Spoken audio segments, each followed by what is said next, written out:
नमस्कार ओडिशा। आज हूँ जानुआरी मास 29 तारिख गुरुवार।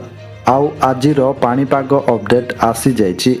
तेबे भिडियोटी आरंभ करने पूर्व समस्त को गोटे रिक्वेस्ट, आमर चैनल को सब्सक्राइब करने सहित पाखरे आसुतिबा बेल आइकन को ऑन करने को जमारू भूलंतु नहीं। राज्य में कमिब शीतर प्रकोप। 13 जिला को घन कुहुड़ी पाई सतर्क सूचना। ओडिशा रे शीतर लहरी कमिबाकु नहीं आंचलिक पाणीपाग विभाग बड़ पूर्वानुमान करिछि। आसंता 3 दिन मध्यरे राज्य रे रातिर तापमात्रा 2 रु 3 डिग्री सेल्सियस वृद्धि पाइब, जहा फल रे शीतरु सामान्य आश्वस्ति मिलिब। तेबे शीत कमिले मध्य कुहुड़ीर प्रकोप जारी रहिब।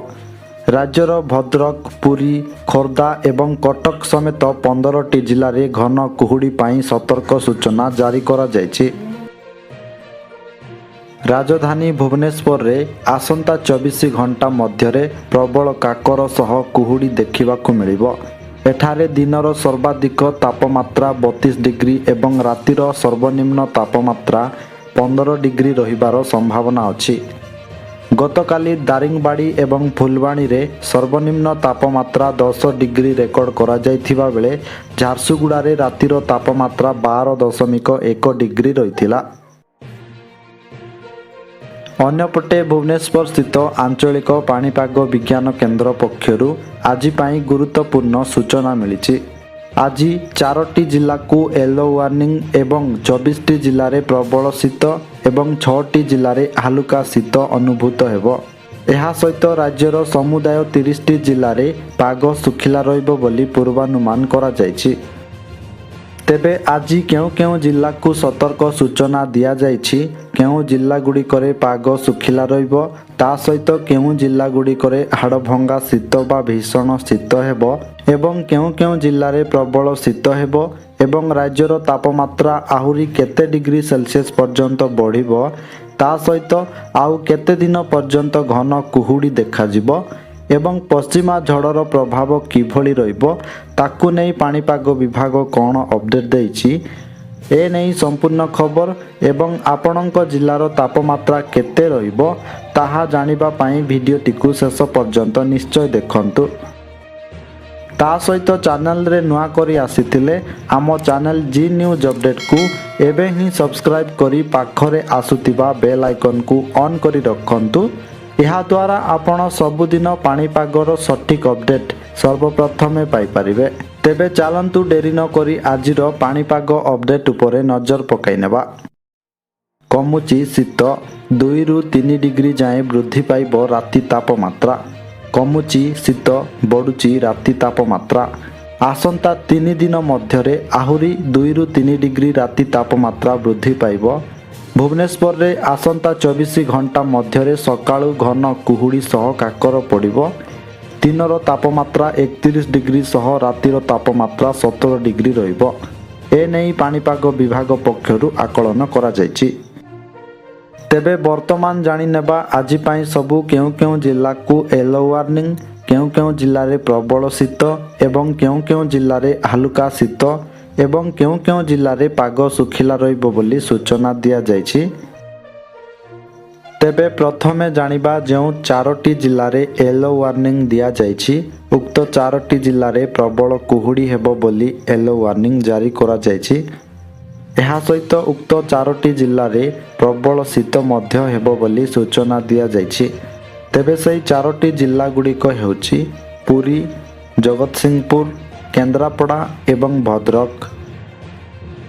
यहाँ पर जानिबा जेउ 24टी जिल्ला रे प्रबल शीत हेबो बोली सूचना दिया जायछि, उक्त 24टी जिल्ला रे प्रबल शीत हेबो अर्थात सर्वनिम्न तापमात्रा 10 डिग्री सेल्सियस रु 15 डिग्री सेल्सियस मध्य रे रहिबो एवं एही सबु जिल्ला रे प्रबल कुहुड़ी मध्य हेबो बोली कहिछि आंचलिक पाणीपाग विज्ञान केन्द्र। तेबे सेही 24टी जिल्ला गुड़िक हेउछि मालकानगिरी, जोठी तापमात्रा रहिबो 14 डिग्री सेल्सियस। यहाँ पर कोरापुट जिल्ला रे 15 डिग्री, नवरंगपुर जिल्ला रे 12 डिग्री, गजपति जिल्ला रे 14 डिग्री, रायगड़ा जिल्ला रे 13 डिग्री, कलाहांडी जिल्ला रे 14 डिग्री, ନୂଆପଡ଼ା ଜିଲ୍ଲାରେ 11 ଡିଗ୍ରୀ ବା ଏଠାରେ ପ୍ରବଳ ଶୀତ ହେବ। ଏହାପରେ ବଲାଙ୍ଗୀର ଜିଲ୍ଲାରେ 15 ଡିଗ୍ରୀ, ତାପରେ କନ୍ଧମାଳ ଜିଲ୍ଲାର ଫୁଲବାଣୀଠାରେ 11 ଡିଗ୍ରୀ ସେଲସିୟସ୍ ରହିବ ବା ଏଠାରେ ମଧ୍ୟ ପ୍ରବଳ ଶୀତ ହେବ।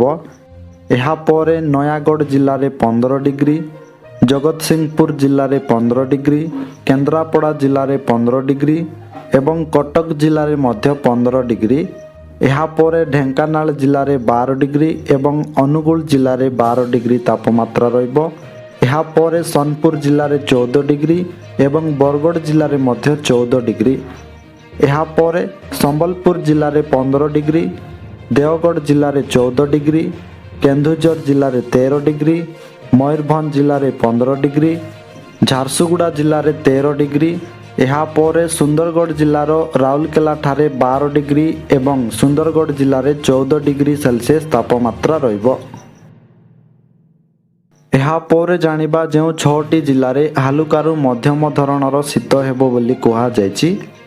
ଉକ୍ତ 6ଟି ଜିଲ୍ଲାରେ ହାଲୁକା ଶୀତ ହେବା ସହିତ ତାପମାତ୍ରା 15 ଡିଗ୍ରୀ ସେଲସିୟସ୍ରୁ 20 ଡିଗ୍ରୀ ସେଲସିୟସ୍ ମଧ୍ୟରେ ରହିବ ଏବଂ ଏହି ସବୁ ଜିଲ୍ଲାରେ ପ୍ରବଳ କୁହୁଡ଼ି ମଧ୍ୟ ହେବ ବୋଲି କହିଛି ଆଞ୍ଚଳିକ ପାଣିପାଗ ବିଭାଗ। ତେବେ ସେହି 6ଟି ଜିଲ୍ଲା ଗୁଡ଼ିକ ହେଉଛି ଗଞ୍ଜାମ ଜିଲ୍ଲା, ଯେଉଁଠି ତାପମାତ୍ରା ରହିବ 16 ଡିଗ୍ରୀ ସେଲସିୟସ୍।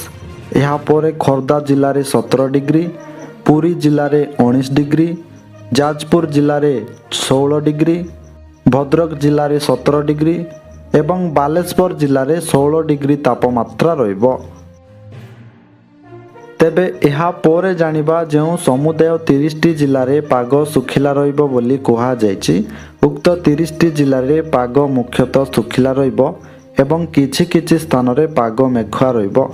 ତା ସହିତ ଏହି ସମୁଦାୟ 30ଟି ଜିଲ୍ଲାରେ ଆଜି ପାଇଁ କୌଣସି ବର୍ଷାର ସମ୍ଭାବନା ନାହିଁ ବୋଲି ଏହି ସବୁ ଜିଲ୍ଲାକୁ କୌଣସି ୱାର୍ଣ୍ଣିଂ ଦିଆଯାଇ ନାହିଁ ବା ଏହି ସବୁ ଜିଲ୍ଲାକୁ ଗ୍ରୀନ୍ ଜୋନ୍ରେ ରଖିଛି ଆଞ୍ଚଳିକ ପାଣିପାଗ ବିଜ୍ଞାନ କେନ୍ଦ୍ର।